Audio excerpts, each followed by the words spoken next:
Hello friends, welcome to study campus. और आज discuss करेंगे हम लोग कैलेंडर टॉपिक। कैलेंडर टॉपिक जैसे ही आती है सामने हमारे, तो माइंड में दो चीज़ें सामने प्रकट होती हैं, दो चीज़ें हमारे सामने दिखाई देती है। पहला तो कैलेंडर जो है वो हिंदी कैलेंडर होगा या फिर इंग्लिश कैलेंडर। हिंदी कैलेंडर होगा या फिर इंग्लिश कैलेंडर। अगर हिंदी कैलेंडर पढ़ना होगा तो फिर बहुत टेंशन हो जाएगी।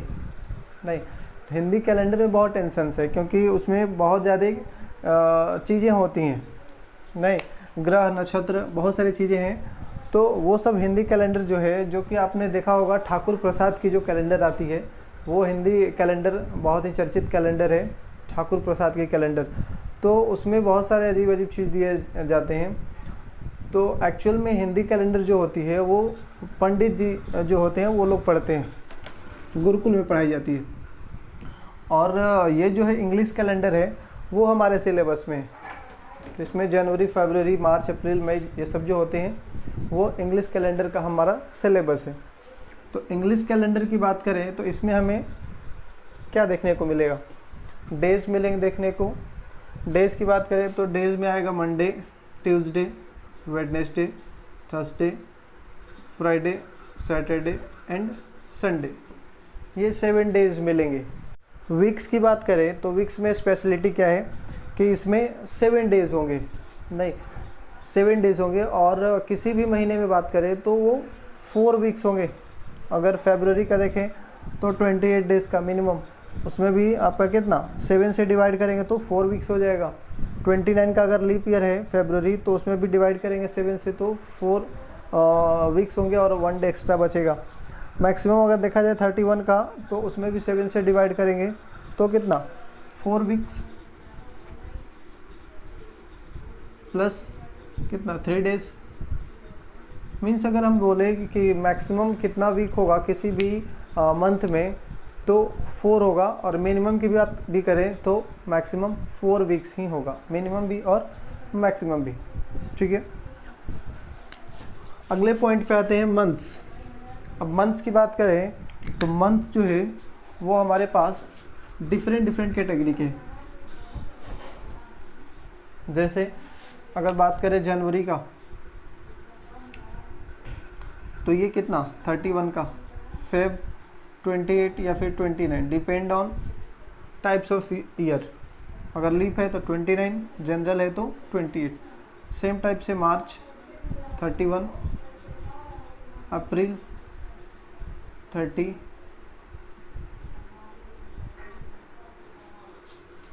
मई 31, जून 30, जुलाई 31, अगस्त,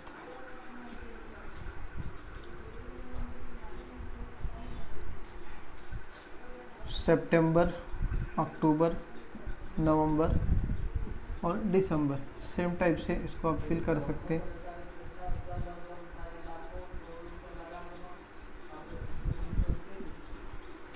तो ये सब अल्टरनेट में चलते रहता है। 31, 28, इसके बाद सब अल्टरनेट है। 31, 30, 31, 30। जुलाई और अगस्त जो है वो कंटिन्यू 31, 31 होंगे, बाकी सब अल्टरनेट में ही है। सितंबर 30, अक्टूबर 31, नवंबर 30, दिसंबर 31।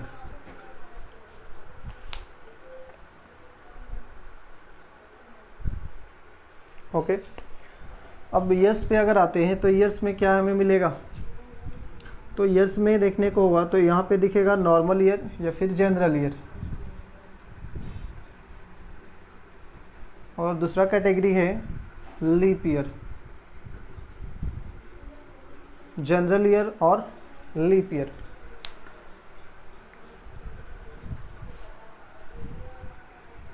जनरल ईयर में जो है डेज वो 365 डेज होते हैं और लीप ईयर में 366 डेज। अब बात आती है आइडेंटिफाई कैसे करेंगे कि कोई भी गिवन ईयर जनरल ईयर है या फिर लीप ईयर है। तो उसको आइडेंटिफाई करने के लिए जस्ट एक मेथड है, उस मेथड के थ्रू ही हम लोग आइडेंटिफाई कर सकते हैं।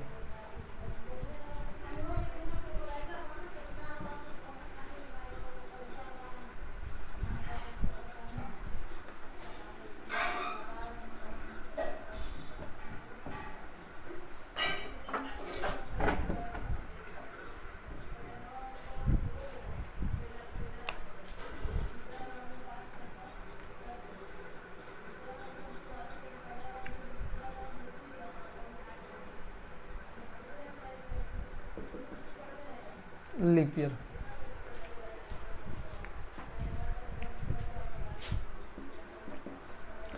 If the given year is divisible by 4, then it is leap year.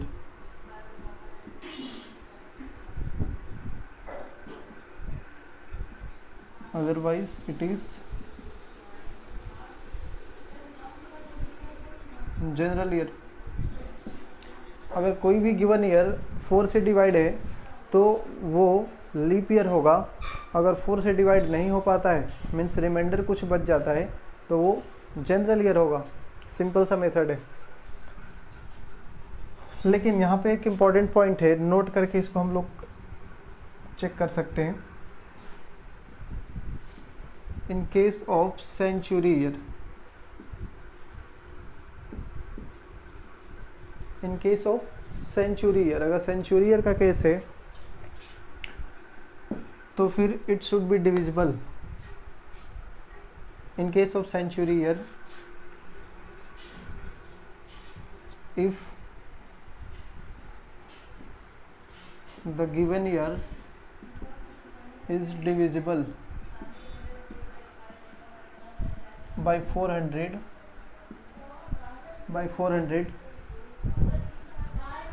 then only it is leap year. Otherwise it is general year. Otherwise it is general year. तो simple सा definition है कि अगर कोई भी ईयर गिवन है आपके पास तो वो ईयर दो तरीके का हो सकता है। एक तो नॉन सेंचुरी ईयर और दूसरा सेंचुरी ईयर। तो सेंचुरी ईयर अगर है तो उसमें 400 से डिवाइड करना होगा, और नॉन सेंचुरी ईयर है तो उसमें सिंपली 4 से डिवाइड करना होगा। चलिए कुछ एग्जांपल लेते हैं, वहाँ से आपको अच्छे तरीके से क्लियर हो जाएगा।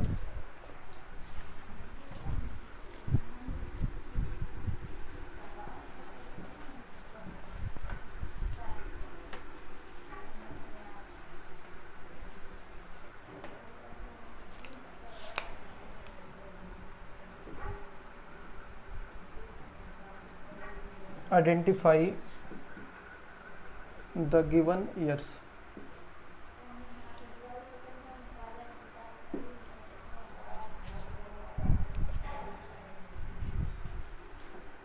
Identify the given years, leap और जनरल। आइडेंटिफाई करना है ये लीप है या फिर जनरल है, जो कि बहुत ही सिंपल है पता करना। एग्जाम्पल फर्स्ट 2005, 2009, 2016, 2020, 2000, 100 ईयर,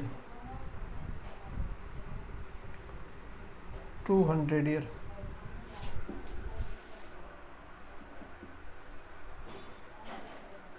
300 ईयर,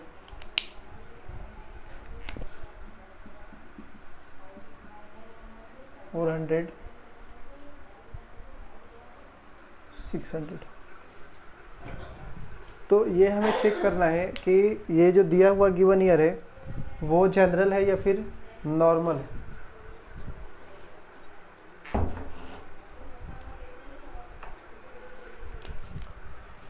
तो करना क्या है, सबसे पहले आपको चेक करना है कि ये जो गिवन ईयर है वो सेंचुरी ईयर है या फिर नॉन सेंचुरी ईयर है। सेंचुरी ईयर पहचानना है तो उसको हम लोग कैसे पहचान सकते हैं कि लास्ट का 2 डिजिट जो होगा, लास्ट 2 डिजिट वो 0 होना चाहिए।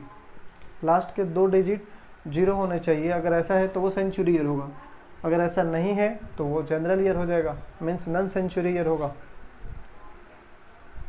नॉन सेंचुरी किसको बोल सकते हैं, लास्ट 2 डिजिट नॉट 0।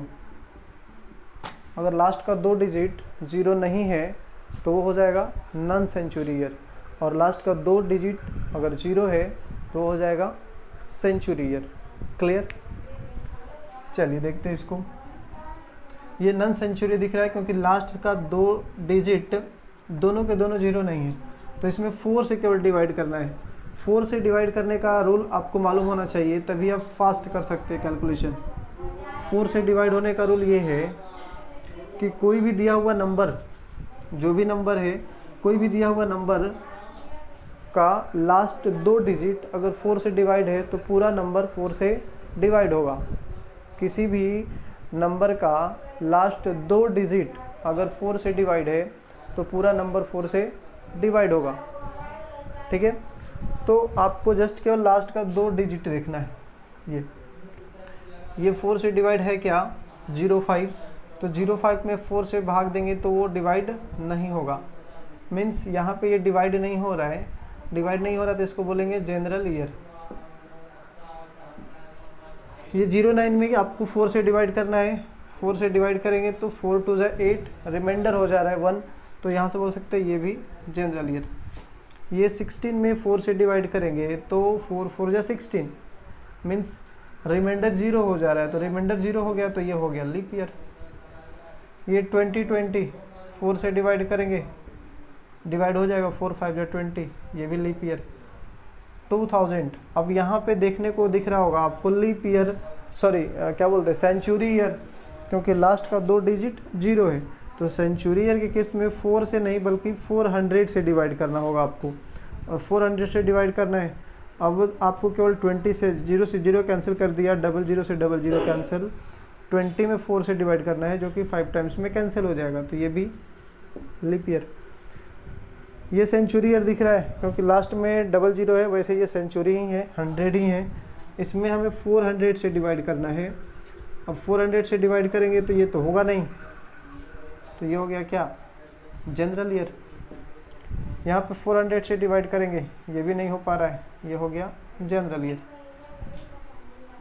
ये भी 400 से डिवाइड नहीं होगा, इसलिए जनरल ईयर। 400 से ही क्यों डिवाइड कर रहे हैं? क्योंकि ये सब सेंचुरी ईयर दिख रहा है। लास्ट का 2 डिजिट, ये लास्ट का जो 2 डिजिट है वो दोनों के दोनों 0 है, इसलिए ये सेंचुरी ईयर है। और सेंचुरी ईयर के केस में हमें 400 से ही डिवाइड करना है।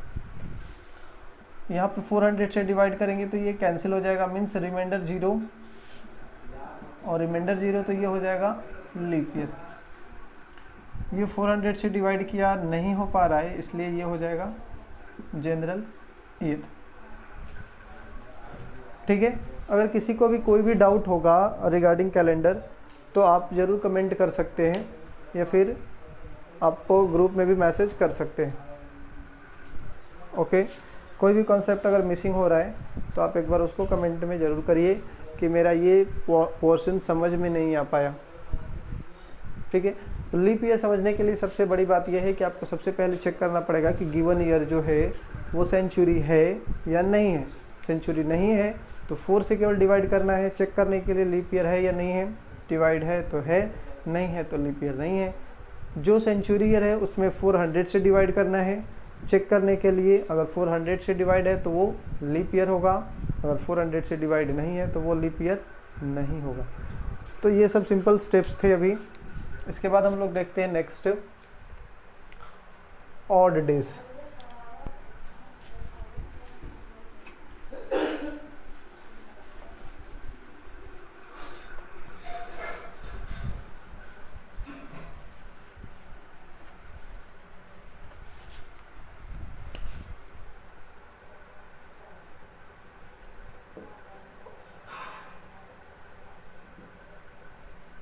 ऑड डेज, ऑड डेज पे ही आपका कैलेंडर का मैक्सिमम क्वेश्चन डिपेंड करता है, आप ऑड डेज फाइंड आउट कर पाते हैं या नहीं। तो ऑड डेज एक्चुअली है बहुत आसान, लेकिन इसको समझने के लिए करना क्या है कि आपको कॉन्सेप्ट मालूम होना चाहिए ऑड डेज फाइंड आउट करने के लिए। ठीक है, सबसे पहले आपको चेक करना होगा डेज, डेज पे जाना है सबसे पहले। डेज से ही ऑड डेज बना हुआ है। ऑड डेज का एक्चुअल मीनिंग ये होता है कि कोई भी देखेंगे मंथ्स में, मंथ्स का कोई भी दिन जो होता है जैसे आप देखें, अगर आज है फर्स्ट जनवरी अगर है और डे है यहाँ पे मंडे, तो ये 7 डेज पे फिर रिपीट हो जाएगा। 8 जनवरी को फिर ये मंडे ही होगा। फिर ये 7 डेज पे अगर देखें तो 15 जनवरी को फिर मंडे ही होगा। फिर 7 ऐड करेंगे तो ये 22 को भी मंडे ही होगा। फिर 7 ऐड करेंगे तो 29 को भी ये मंडे ही होगा। तो कहने का मतलब हर 7 डेज पे जो डे है वो रिपीट करता है। हर 7 डे पे डे जो है वो रिपीट करता है, इसलिए इसको ऑड डे नाम दे दिया गया है। ऑड डे से टर्मिनेट कर दिया गया है। ऑड डे का मतलब 7 से आपको डिवाइड करना है, जितने भी डेज गिवन हैं टोटल नंबर ऑफ डेज में डिवाइड करेंगे 7 से, जो रिमाइंडर होगा उसी को ऑड डेज बोलेंगे। तो यहाँ से डेफिनेशन हो जाएगा reminder after dividing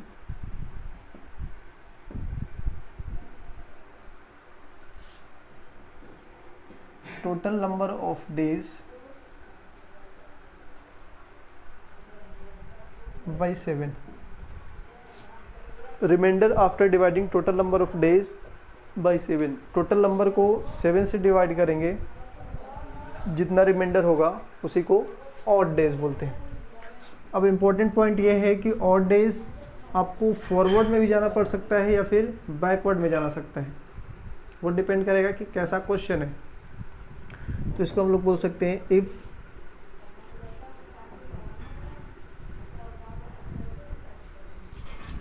date is forward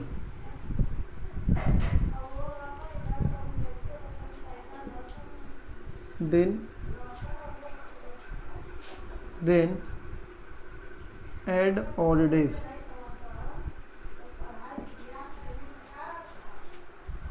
odd days को क्या करना है, ऐड करना है। और second point, if date is backward then subtract odd days. तब क्या करना है, ऑड डेज को सब्सट्रैक्ट कर देना है। ये बात एक्चुअल में है क्या, इसको समझने के लिए छोटा सा एग्जांपल लेते हैं। जैसे मैं बोलूँ कि आज है 1 जनवरी को मंडे, 1 जनवरी 2020 मान लेते हैं, यहाँ पे मंडे। और मैं बोलूँ कि 20 जनवरी 2020 को क्या हुआ, कौन सा दिन होगा। तो आपको जस्ट चेक करना है odd days means total number of days कितने हैं। तो यहाँ पे टोटल नंबर ऑफ डेज का पहली बात तो गैप दिखाई दे रहा है कितने का, 19 डेज का, 19 डेज। अब इस 19 डेज में 7 से डिवाइड करेंगे तो रिमाइंडर कितना होगा वो आपको चेक करना है। तो 7 टू कितना 14 और प्लस 5 जो होगा वही रिमाइंडर होगा। और रिमाइंडर कितना हो गया 5। तो ये 5 अब करना है क्या है, मंडे से ये आगे प्लस करना है या माइनस करना है। तो ये डिपेंड करेगा कि क्वेश्चन जो है वो क्वेश्चन पहले वाले से आगे का है डेट या फिर पीछे का है। ये जो डेट है वो आगे का है या फिर पीछे का है। तो ये डेट आपको दिखाई दे रहा होगा, पहले दिया हुआ था 1 जनवरी और आस्किंग है 20 जनवरी, जो कि आगे जाना है, फॉरवर्ड जाना है। तो फॉरवर्ड जाना है तो ऑड डे को प्लस करेंगे, 5 प्लस कर दीजिए।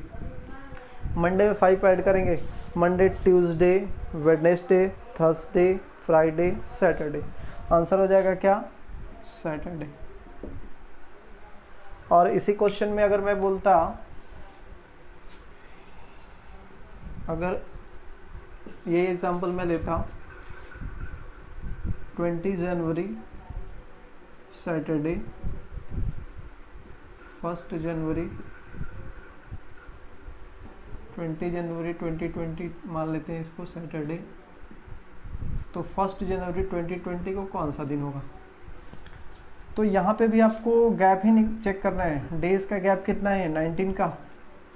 19 का गैप है, इस 19 डेज में 7 से डिवाइड कर देना है। रिमाइंडर जो है कितना होगा 5, डिवाइड कर देना है 7 टू जो 14, 14 प्लस 5 19। तो जितना टाइम्स में कैंसिल हो रहा है प्लस बाकी जो रिमाइंडर बचेगा केवल रिमाइंडर आपको देखना है, रिमाइंडर कितना है। तो 5 रिमाइंडर आ रहा है। अब ये 5 आपको प्लस करना है या फिर माइनस करना है, तो यहाँ पे डिसाइड करेगा ये आस्किंग डेट जो है वो डिसाइड करेगा। आस्किंग डेट जो है वो 20 से पहले तो दिया हुआ है कितना 20 जनवरी, और आस्किंग है 1 जनवरी, मीन्स आपको बैक जाने का बोला जा रहा है। तो बैक जाने का बोला जा रहा है तो ये गिवन में -5 कर देंगे, और डेज को माइनस करेंगे। बैक जाना होगा माइनस, फॉरवर्ड जाना होगा प्लस। जो आस्किंग डेट है उसको चेक करना है गिवन से आगे जाना है या फिर गिवन से पीछे जाना है।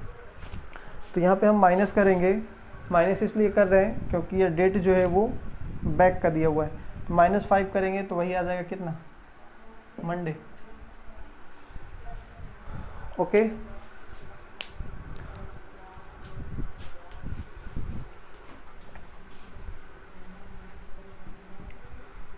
तो ये सब सिंपल चीज़ें जो हैं वो अगर समझ लेते हैं तो फिर कैलेंडर के क्वेश्चन बहुत ही आसान तरीके से आप सॉल्व कर सकते हैं।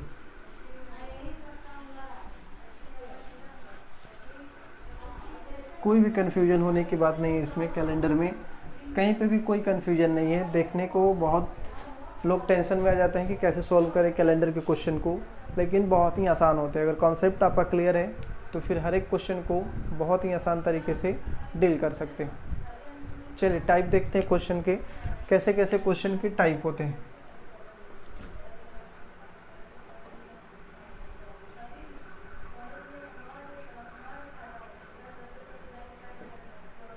Types of question.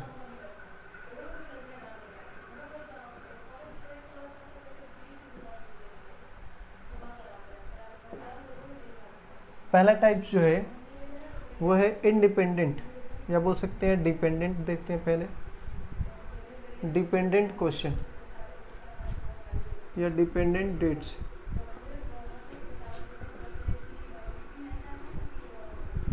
Related question.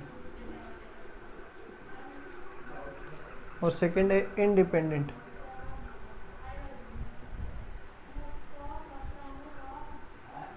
Date related question. दो तरीके के क्वेश्चन होते हैं बेसिकली, डिपेंडेंट हो गया क्वेश्चन या फिर इंडिपेंडेंट हो गया। इंडिपेंडेंट का एग्जांपल जैसे बोला जाए 2 अक्टूबर 1969 को कौन सा दिन था, या 15 अगस्त 1947 कौन सा डे था। ऐसा क्वेश्चन डायरेक्ट आपसे पूछ दिया गया, कुछ भी डिपेंडिंग नहीं कर रहा है, मीन्स इसके लिए कुछ भी डेटा नहीं दिया हुआ है। डिपेंडेंट वाले में कैसा रहेगा 1 जनवरी 2020 मंडे, 20 जनवरी 2020 को कौन सा दिन होगा। तो एक दिया उससे ही करेक्ट, उससे ही आपको डिपेंड करके मीन्स उसी से कनेक्ट करके अगला डेट बताना है कि कौन सा दिन होगा यहाँ पे। लेकिन इसमें ऐसा कुछ नहीं है, इसमें डायरेक्ट आपको इंडिपेंडेंटली बताना होगा। ठीक है, तो दोनों के क्वेश्चन किस तरीके से हम लोग सोल्व करेंगे, कैसे कैसे क्वेश्चन होंगे उसको देखते हैं। पहला डिपेंडेंट और सेकंड इंडिपेंडेंट। डिपेंडेंट के क्वेश्चन देखते हैं कैसे होंगे इसके question.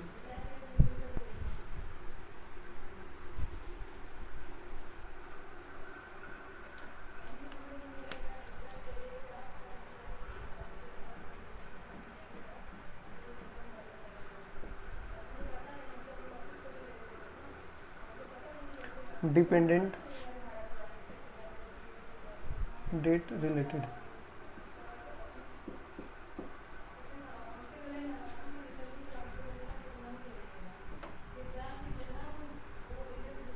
First example,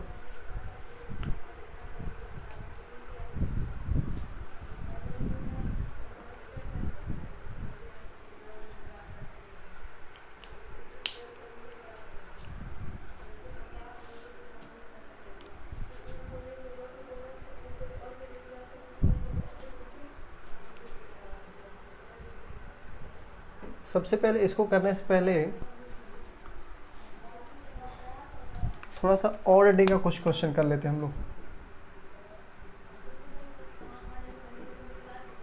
find out the odd days.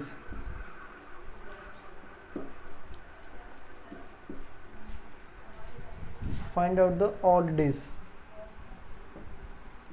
First 247 days,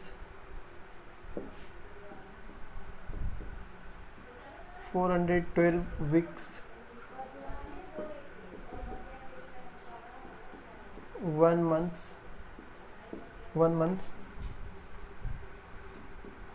1 year। हमें इसके क्या करना है, और डेज पता करना है। अब ये डेज है तो इसको 7 से केवल डिवाइड करना होगा, 247 डिवाइडेड बाई 7, क्योंकि ऑड डे का मतलब रिमाइंडर आफ्टर डिवाइडिंग 7। 7 से डिवाइड करने के बाद रिमाइंडर कितना होगा, तो यहाँ पे देख लेते हैं। 7 3 जा 21, 3 आएगा यहाँ पे, और 7 5 जा 35, 35 36 37, मीन्स रिमाइंडर कितना हो रहा है 2। तो यही हो जाएगा हमारा क्या, ऑड डेज। ठीक है, ऑड डेज जो होता है ना वो 0 से लेकर के कितना होगा 6 तक, 0 से लेकर के 6 तक होगा ऑड डेज। ऑड डेज का वैल्यू हमेशा या तो 0 या तो 1 2 3 4 5 6 ऐसा ही हो सकता है। 7 कभी नहीं होगा या फिर 7 से ज़्यादा नहीं होगा, क्योंकि 7 से जैसे ही बड़ा होगा या फिर 7 के बराबर होगा तो वो कैंसिल हो जाएगा। नेक्स्ट क्वेश्चन है 412 डेज, सॉरी 412 मीन्स 412 वीक्स में कितने ऑड डेज होंगे। तो पहली बात कि वीक्स जो होता है वो 7 डेज़ का होता है, तो टोटल डेज हो जाएगा 412 इंटू 7। अब 7 से डिवाइड करेंगे तो यहाँ पे तो रिमाइंडर कैंसिल हो गया, ये 7 से 7 कैंसिल हो गया, और हो गया रिमाइंडर कितना 0, और रिमाइंडर 0 हो गया तो ये ऑड डे भी 0 ही है। नेक्स्ट क्वेश्चन है 1 मंथ।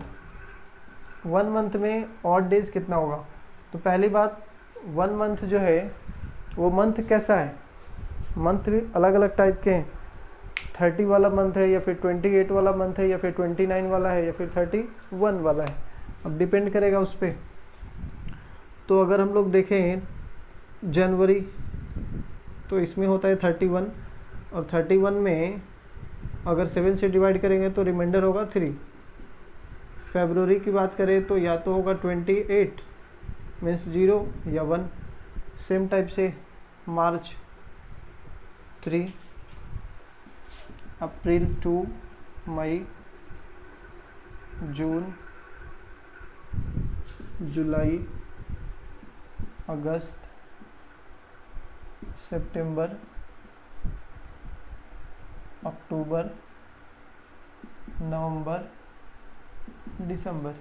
इस तरीके से आप डायरेक्ट बोल सकते हैं। जिसमें 31 डेज़ है उसका ऑड डेज 3, क्योंकि 31 में डिवाइड करेंगे 7 से, 31 में डिवाइड करेंगे 7 से तो रिमाइंडर होगा कितना 3।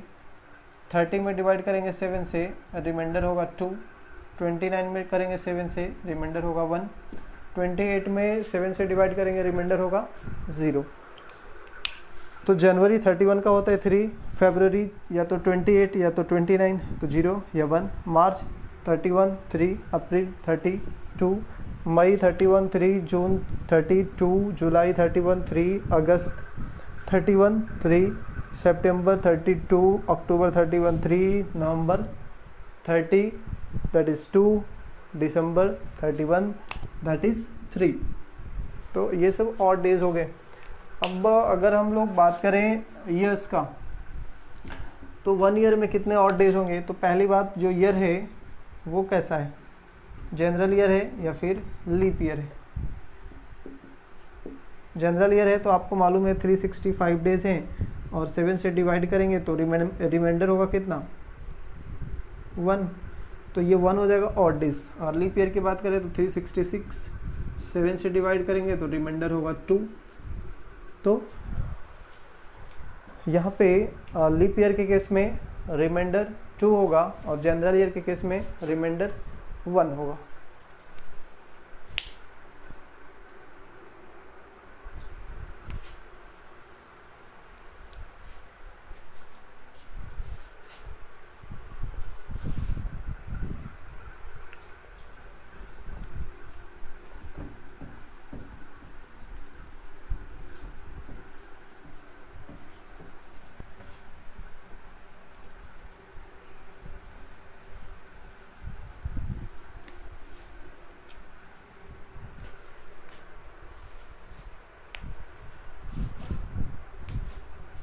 ओके, तो आज के लेक्चर में इतना ही। फर्स्ट पार्ट था ये कैलेंडर का फर्स्ट पार्ट, इसमें बस इतना ही देखते हैं। नेक्स्ट पार्ट जो होगा कैलेंडर सेकंड, उसमें जस्ट फॉरवर्ड करेंगे हम लोग, आगे का कॉन्सेप्ट देखेंगे। ठीक है।